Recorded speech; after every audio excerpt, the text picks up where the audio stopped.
Boost targeting on websites. Let's talk about 2 ways to quickly boost your targeting on your website. Using your own knowledge of browsing other people's website can actually drastically help you to improve your own, if you are honest with yourself. What this means is that, instead of you just browsing through site after site, write down what you feel about the site and seriously take into consideration whether it can be applied to your own website or not.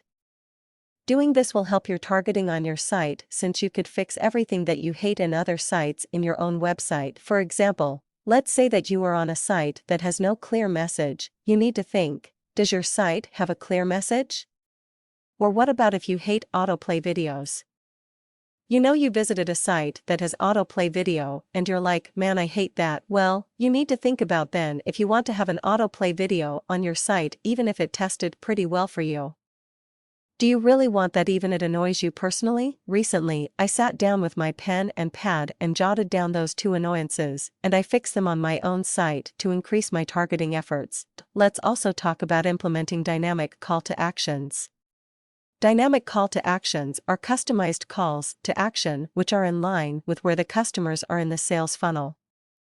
This helps personalize the user's experience and more likely to creating conversions. For example, I found this out when I was on an internet marketing blog that was discussing the new sales funnel model for 2013, and then just about 2,000 words in, I read the cheesiest call to action ever.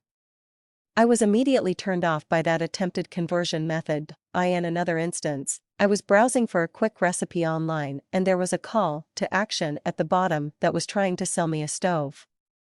Can you say too soon? But to solve this, you're going to want to use a dynamic call to action which is smart and the fact that it remembers your website's visitors and provide them with a call to action that's more aligned with what they might want on that particular visit. Alright, let's also think about the language and imagery that we're using. The thing that really ticked me off about other business websites, when I was doing the exercise we talked about earlier, was their content language and imagery. I guess that comes with me being a content guy, but it takes an even more meaning nowadays, after the penguin and panda updates, that puts so much importance on dynamic content. For instance, trying to decide whether to cater to visual people or more language-oriented people could be a tough call, especially if your A/B testing came back with inconclusive results, or better they both tested extremely well. So, how do you decide? Well, much like dynamic calls to action, you can utilize dynamic images to appeal to different buyers' personas.